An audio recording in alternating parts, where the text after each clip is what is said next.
Assalamualaikum warahmatullahi wabarakatuh. Selamat datang orang-orang penakut. Jumpa lagi dengan saya, Kang Tarhim. Tentunya di channel Pagi Mencekam. Kali ini saya akan melanjutkan cerita seram yang berjudul Ngunduh Jiwa. Cerita ini ditulis oleh Restu Wiratmaja. Seperti apa cerita selengkapnya? Langsung saja. Selamat mendengarkan dan awas, dia ada di belakangmu.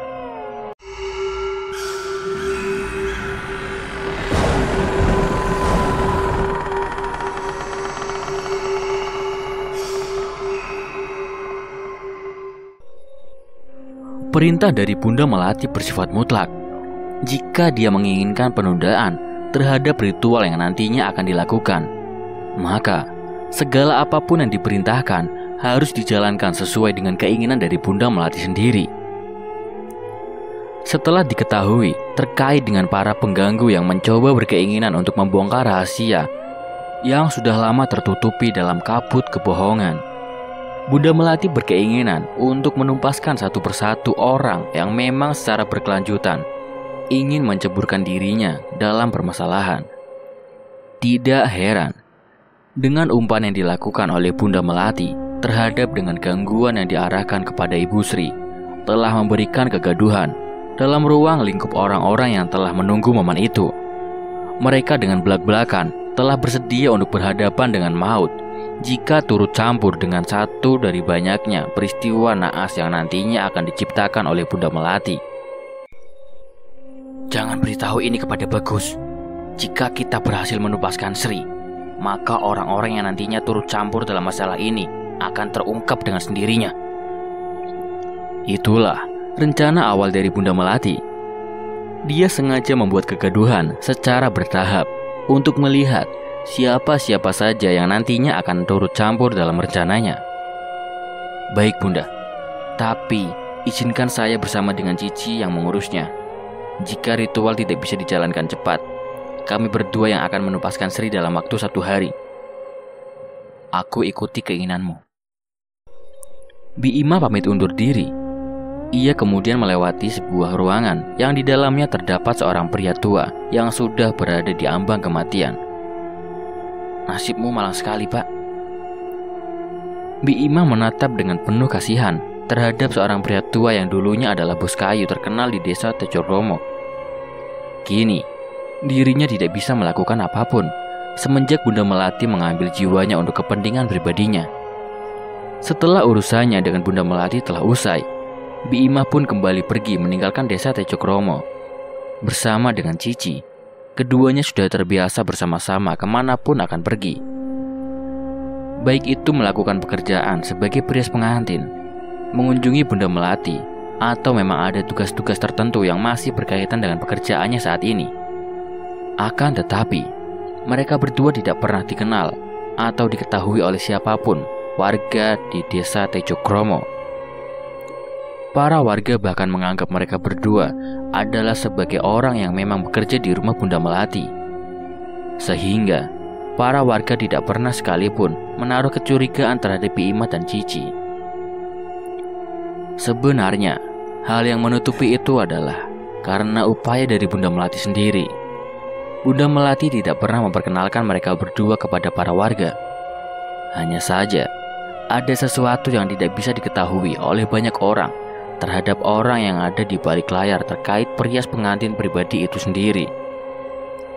Biasanya, saat pernikahan tiba, keduanya akan mengganti pekerjaannya atas suruhan dari Bunda Melati. Teruntuk sebelum pesta pernikahan dimulai, biasanya Bunda Melati akan menyuruh Bi Ima menjadi perias pengantin. Cara ini dilakukan oleh Bunda Melati untuk mengikat calon pengantin dengan apa yang memang sudah disiapkan sebelumnya, yaitu menjadikan pengantin itu sebagai wadah dari demit manten.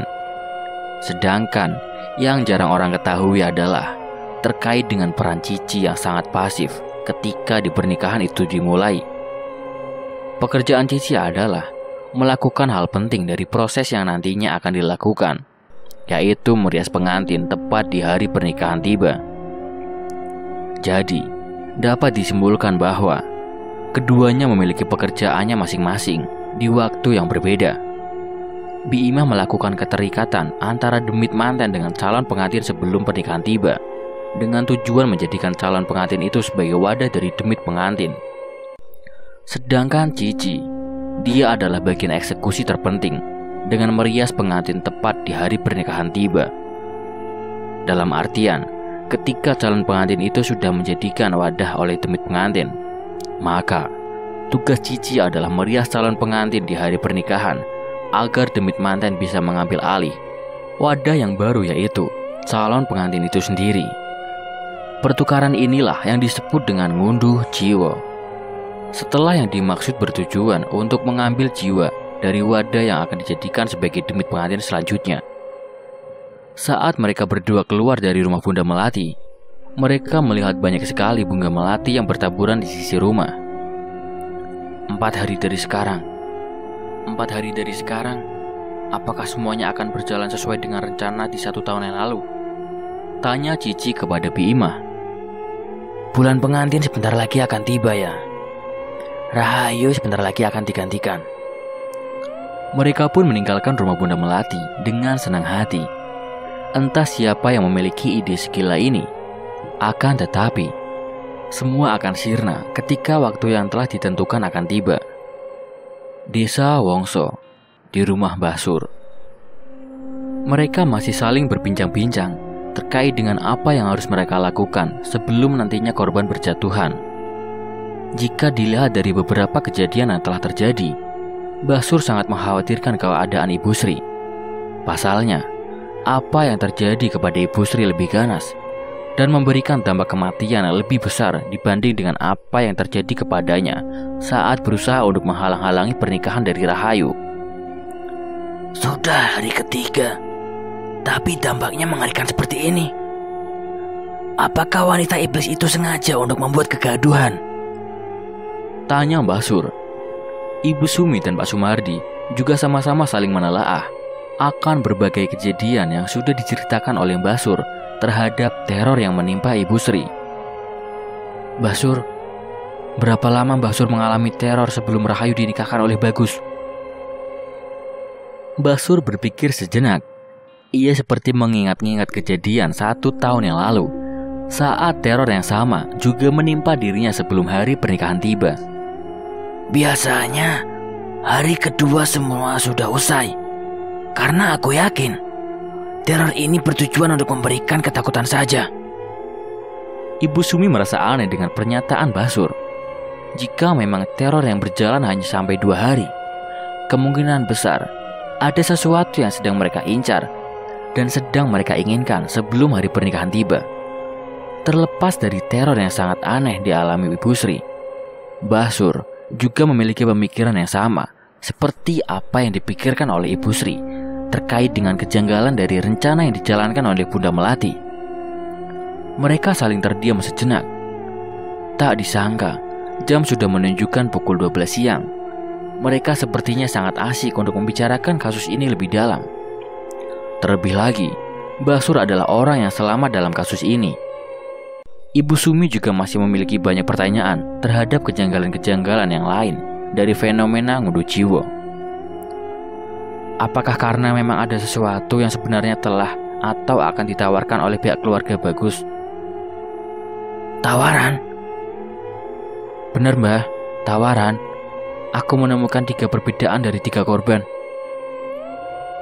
Ibu Sumi mulai meringkas 3 perbedaan yang ia temukan terhadap 3 kasus yang berbeda juga. Pertama, kasus kematian dari Rahayu yang jangkauan terornya bukan hanya kepada si pengantin, melainkan juga kepada si orang tuanya sendiri, yaitu Mbah Sur. Dalam kasus ini, hanya Rahayu yang meninggal dunia, sedangkan Mbah Sur, dia bisa selamat, walau memiliki luka seumur hidup yang tidak bisa dilupakan sampai masa tuanya kelak. Kedua, kasus kematian dari Kusumawati, yang jangkauan terornya hanya menimpa kepada dirinya saja. Namun, yang membedakan adalah kasus yang menjadi korban ke-8 ini memiliki perbedaan dari kasus-kasus yang lain, di mana tubuh dari almarhumah Wati menekup dan sulit untuk diluruskan hingga membutuhkan waktu yang lumayan lama. Orang tua dari Wati juga dalam keadaan yang sehat walafiat. Begitu juga dengan adik dari Wati yang bernama JK. Semuanya benar-benar dalam keadaan selamat. Ketiga, kasus yang sedang berjalan dan masih belum diketahui dengan pasti adalah kasus dari Dini. Dalam kasus ini, Mbah Sur menjelaskan bahwa adanya perbedaan dalam teror yang terjadi kepada dirinya dan juga kedua korban yang sudah disebutkan. Jika memang dalam setiap korban memiliki perbedaan, itu berarti ada sesuatu yang memang ikut serta dalam ritual ataupun rencana yang dilakukan oleh Bunda Melati sebelum melakukan penumbalan terhadap korban-korbannya. Teka-teki yang belum terungkapkan akan jalan rencana yang dilakukan oleh Bunda Melati benar-benar telah membingungkan Ibu Sumi dan juga Pak Sumardi. Mereka terus dihantui oleh ketakutan yang terus-menerus datang tatkala tidak bisa membongkar semua rencana selanjutnya dari Bunda Melati. Jika memang ada orang lain yang bekerja dengan Bunda Melati, bisa dipastikan dia adalah orang yang menerima tawaran itu. Desa Tejokromo, tepat di rumah almarhumah Wati. Seorang pria berjalan penuh dengan ketakutan. Langkahnya sedikit terburu-buru, manakala dirinya belum kembali ke rumah. Sudah beberapa hari ini, Pak Wikto selalu keluar tanpa izin dari istrinya. Entah pekerjaan apa yang dilakukan oleh Pak Wikto. Namun, semenjak meninggalnya Wati, Pak Wikto sering keluar rumah dengan keperluan yang tidak jelas. Akan tetapi, kesibukan yang telah dilakukan oleh Pak Wikto ternyata tidak diketahui oleh JK dan ibunya. Kesibukan Pak Wikto dinilai sangat dirahasiakan, sampai-sampai tidak ada satupun keluarganya yang mengetahui terkait dengan motif pekerjaan yang setiap hari dia kerjakan. Sesampainya di rumah, Pak Wikto langsung membersihkan tubuhnya dan bertolak menuju ke kamar mandi. Seperti biasa, sehabis mandi, Pak Wikto langsung mencuci seluruh pakaian yang baru ia kenakan. Padahal, tugas mencuci pakaian adalah pada istrinya. Namun, Pak Wikto sudah biasa melakukan hal ini semenjak sang anak meninggal dunia. Setelah mencuci pakaiannya, Pak Wikto langsung menjemur pakaian itu di tempat yang terpisah. Ia biasa menjemur pakaian di bagian belakang rumah, dan tempat itu memang dikhususkan untuk pakaiannya sendiri. Padahal sudah berumur, tapi darahnya masih saja berceceran di sekitar pakaianku, ucap Pak Wikto sambil berusaha membersihkan noda darah di bagian celana dalamnya. Semenjak kematian dari Wati, keluarga dari JK ini sedikit hancur. Walaupun dalam kesehariannya mereka tercukupi, namun ada beberapa hal yang dirasa tidak masuk akal. Istri Pak Wikto yang bernama Ibu Heni tidak bisa bergerak sama sekali. Dia bahkan harus berada seharian di atas ranjang dan mengandalkan JK dalam mengurusi pekerjaan rumah tangganya seperti menyiapkan makanan, mencuci baju, membersihkan rumah, dan lain sebagainya. Sudah 1 tahun semenjak kematian dari Wati, JK masih belum menemukan titik jelas terkait dengan kematian kakaknya tersebut. Selain itu, dia juga mencurigai bapaknya yang terkadang membawa banyak uang sehabis pulang bekerja. Uang yang dibawa oleh bapaknya ini dalam hitungan hari bisa mencapai jutaan rupiah. Hanya saja, yang membuatnya tidak habis pikir adalah uang tersebut cepat habis dalam hitungan hari saja. Maklum, mereka juga berupaya untuk bisa menyembuhkan Ibu Heni yang masih terbujur sakit yang sudah berbulan-bulan lamanya. Setiap kali Pak Wikto pulang, JK enggan menanyakan terkait dengan pekerjaannya. Komunikasi antara keduanya juga menjadi minim.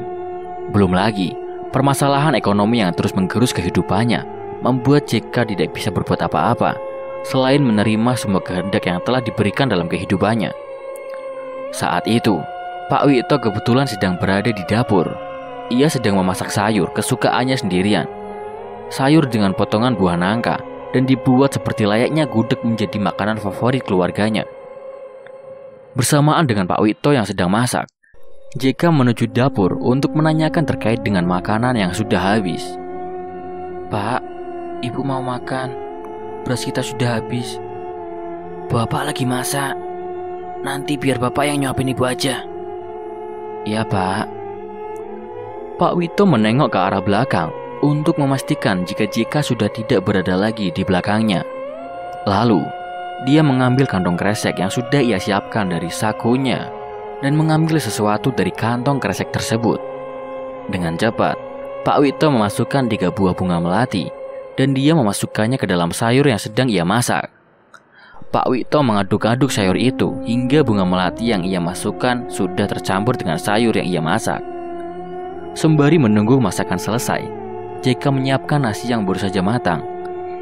Ia bergegas menuju dapur untuk mengambil piring dan alat makan lainnya. Namun, saat dimana JK tiba di dapur, dia justru mendapatkan omongan yang menyakitkan dari bapaknya sendiri. Kan sudah Bapak bilang, Bapak saja yang siapkan. JK merasa ada yang aneh dengan sifat bapaknya yang tak biasa. Biasanya, setelah memasak, dirinya menyiapkan itu semua dan sudah biasa ia lakukan semenjak ibu sakit. Namun, baru kali ini JK mendapati sebuah perkataan yang membingungkan dari bapaknya tersebut. Tapi Pak, aku takut Bapak kerepotan. Kamu beresin depan rumah aja, biar Bapak yang siapkan ini. Iya Pak. JK pun menyerahkan itu semua kepada bapaknya. Ia kemudian beranjak pergi dari dapur dan menuju ke bagian depan rumah untuk membersihkan halaman dan sekitarnya. Tepat saat dimana JK tiba di depan rumah, ia melihat banyak sekali bunga melati yang sudah bertaburan di depan rumahnya.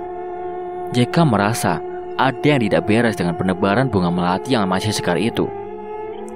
Ia kemudian mengawasi sekitaran rumahnya. Siapa tahu ada orang yang benar-benar usil dan sengaja melakukan ini demi keruntuhan dari keluarganya sendiri. Dan yang membuat JK merasa aneh lagi, terkait dengan arah bunga melati itu yang membuat seperti barisan hingga ke bagian belakang rumah. JK penasaran dengan kejanggalan semacam ini. Sebelumnya, dia tidak pernah melihat kejanggalan aneh selain sebelum kematian dari kakaknya yaitu Wati yang mendapati bunga melati di sekitaran rumahnya. Namun, sudah 1 tahun lamanya semenjak teror aneh itu terjadi, JK menemukan kejadian yang sama. JK kembali melangkahkan kakinya hingga ke bagian belakang rumah, sembari mengikuti jejak dari bunga melati yang membentuk barisan memanjang hingga ke tempat di mana bapaknya menjemur pakaiannya. Dan saat di mana JK tiba di bagian belakang rumah, dia terkejut saat melihat seorang wanita menggunakan pakaian yang seperti pengantin sedang duduk membelakanginya sembari menjilati celana dalam bapaknya. Lidahnya memanjang saat menjilati pakaian dalam bapaknya yang tampak dengan jelas ada noda merah di sekitarnya. Tiba-tiba, JK merasakan hawa merinding yang begitu besar saat wanita tersebut menengok ke arahnya. Tatapan dari wanita pengantin itu benar-benar mengerikan. Di sekitaran bagian matanya benar-benar menghitam. Lalu, bagian pipi dan mulutnya terdapat kerutan dengan dagu yang runcing. Belum lagi bagian kuku-kukunya yang sangat panjang dengan jari jemari yang sudah memucat, pasti layaknya mayit. Wanita itu tersenyum ke arah JK sembari mengatakan sesuatu. Golek apa ning kene cah bagus? JK tidak bisa berkata-kata. Ia berusaha menggerakkan tubuhnya dan mencoba untuk menghindari kontakan mata dengan sosok pengantin itu. Untungnya, dia masih punya kekuatan dari tenaganya untuk bisa melarikan diri dari belakang rumah itu. JK pun kembali ke bagian depan rumah. Nafasnya mulai naik turun bersamaan dengan perasaan takutnya yang benar-benar meningkat saat melihat tatapan seram dari sosok pengantin tersebut. Sembari bertanya-tanya dalam pikirannya sendiri, JK seperti mengingat sesuatu akan sosok yang sering dibicarakan oleh bapaknya usai kematian dari kakaknya Wati. Demit manten. Ia kemudian segera masuk ke kamar untuk memastikan jika bapaknya sudah menyuapi ibunya yang masih berada di dalam kamar. Dan memang benar, saat dimana JK membuka kamar ibunya, dia sudah melihat bapaknya sedang menyuapi ibunya. JK, sudah dibereskan bagian depan rumah? Sudah Pak. Oh iya, besok jangan lupa panggil Ibu Sumi dan Pak Sumardi ya. Ibu Sumi dan Pak Sumardi? Yang tukang mandiin jenazah itu Pak? Iya benar. Nanti panggil mereka berdua ke rumah aja. Loh, memangnya kenapa Pak? Bapak mau silaturahmi aja. Anehnya, tidak seperti biasanya, Pak Wito memanggil Ibu Sumi dan Pak Sumardi jika memang tidak ada keperluan yang benar-benar sangat khusus. Terakhir kali pertemuan itu berlangsung saat dimana Pak Wito membeberkan rahasia terkait dengan sosok yang bernama Demit Manten. Dan pemanggilan yang diusung oleh bapaknya ini menimbulkan banyak pertanyaan dari diri JK. Pasalnya, Ibu Sumi dan Pak Sumardi akan datang ke tempat warga jika memang ada pernikahan, kematian, atau memang ada keperluan mendesak. Jika memang bukan karena pernikahan, lalu mengapa Pak Wito memanggil keduanya? Apakah Pak Wito ingin memberikan pekerjaan dengan keduanya terkait dengan adanya orang meninggal tepat di esok hari? Atau kedatangan keduanya dikhususkan untuk keperluan tertentu? Nggih, baik Pak. Nanti aku panggil mereka berdua. JK melihat ibunya memakan makanan yang diberikan oleh bapaknya dengan sangat lahap. Tidak seperti biasanya. Kini, ibunya memegang makanan itu dengan kedua tangannya sendiri. Anehnya, banyak keanehan yang terjadi saat Pak Wito datang kembali ke rumah. Malam harinya, JK tidak bisa tidur. Ia hanya terjebak dalam pikirannya yang berlebihan dengan kemunculan Demit Manten yang berada di dalam rumahnya. Belum lagi, bapaknya meminta untuk memanggilkan Ibu Sumi dan juga Pak Sumardi yang merupakan dua orang yang sering memandikan jenazah. Semua yang dikatakan oleh Pak Wito benar-benar sangat rancu. JK masih belum bisa mengetahui dengan jelas terkait dengan apa yang selama ini disembunyikan oleh bapaknya tersebut. Dan tepat di malam hari, Pak Wito keluar dari rumahnya. Kebetulan, JK masih belum tertidur dan dia berada di bagian depan rumahnya. Bapak kerja dulu ya. Kerja? Iya, kebetulan Bapak ada kerjaan mendadak hari ini. Sebenarnya Bapak kerja apa? Semenjak Mbak Wati nggak ada, Bapak jadi aneh. Belum lagi penyakit yang Ibu derita selama berbulan-bulan. Tolonglah Pak, bersikaplah terbuka kepada JK. Pak Wito tampak kesal dengan kecerewetan dari JK yang tidak seperti biasanya. JK yang dikenal penurut, kini berubah drastis menjadi seorang pria yang penuh dengan pemberontakan terhadap hal-hal yang tidak masuk akal menurut dirinya sendiri. Tumben kamu cerewet, Nak. Apa kamu lupa siapa yang menghidupimu saat ini? JK hanya terdiam. Ia bahkan tidak bisa menjawab sebuah kalimat yang menyudutkannya itu. Pak Wito mendekati JK sembari mengusap rambutnya. Kamu tahu, kita ini orang susah. Kita harus membuat penawaran khusus. Penawaran khusus? Maksud Bapak? Nanti kamu tahu, Jakanteng. Pak Wito pun mencium kening anak bungsunya itu. Ia kemudian meninggalkan JK seorang diri di rumahnya bersama dengan ibunya. Walaupun terasa masih menjanggal, JK masih terus menerima hal semacam itu demi kebaikan dirinya dan juga kesehatan ibunya. Pak Wito berjalan meninggalkan rumahnya.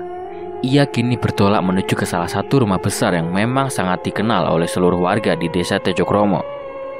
Pekerjaannya sekarang adalah menjadi orang yang menjadi bagian penting dari berjalan atau tidaknya kesejahteraan dari para penghuni rumah besar tersebut. Saat tiba di rumah besar itu, dirinya langsung disambut oleh wanita yang penuh dengan kemewahan. Langkah wanita tersebut sangat menawan dan mempesona. Tubuhnya yang sangat cantik, serta ketegasan yang dimiliki sifatnya sangat membuat orang-orang di desa Tejokromo tunduk kepadanya. Selamat datang kembali, Wito. Bunda, aku sudah melakukannya. Kamu memang hebat. Aku berharap tawaran ini dapat membahagiakanmu. Ternyata, seorang pria asing yang saat itu mendatangi rumah Ibu Sri adalah Pak Wito. Dan Pak Wito sendiri adalah orang yang bekerja sama dengan Bunda Melati untuk membongkar orang-orang yang sedang mencari tahu informasi tentang ritual yang dilakukan oleh Bunda Melati. Lalu, apakah mereka berdua datang ke rumahmu besok pagi? Mereka berdua akan datang. Bagus. Kita harus jebak tikus itu ke dalam lubang yang penuh duri. Pak Wito pun dipersilakan untuk masuk ke dalam rumahnya itu. Sebentar lagi, malam ritual akan tiba.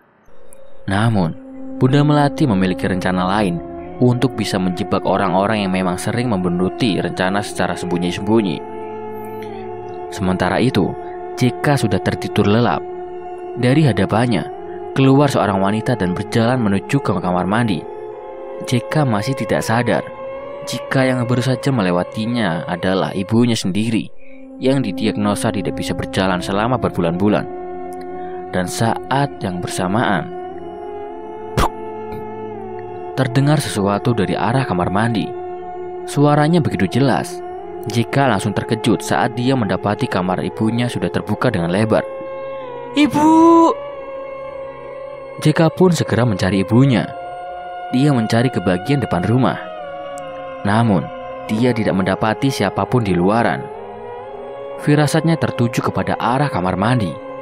Sembari menelan ludahnya sendiri, JK berjalan dengan perlahan. Ia merasakan ada hal buruk yang akan menimpa kepada dirinya. Dan saat dimana dirinya sudah berada tepat di hadapan kamar mandi, JK melihat ada beberapa butir bunga melati yang sudah berada tepat di hadapan pintu kamar mandi. Ini? Karena penasaran, JK pun segera mendobrak kamar mandi itu. Dan saat dimana pintu kamar mandi terbuka, dia terkejut bukan main saat melihat ibunya sudah tenggelam di bak mandi dengan posisi kedua tangan yang sedang berpegangan di bagian bahu bak mandi. Ibu! Dan ternyata korban ke-9 adalah Ibu Heni.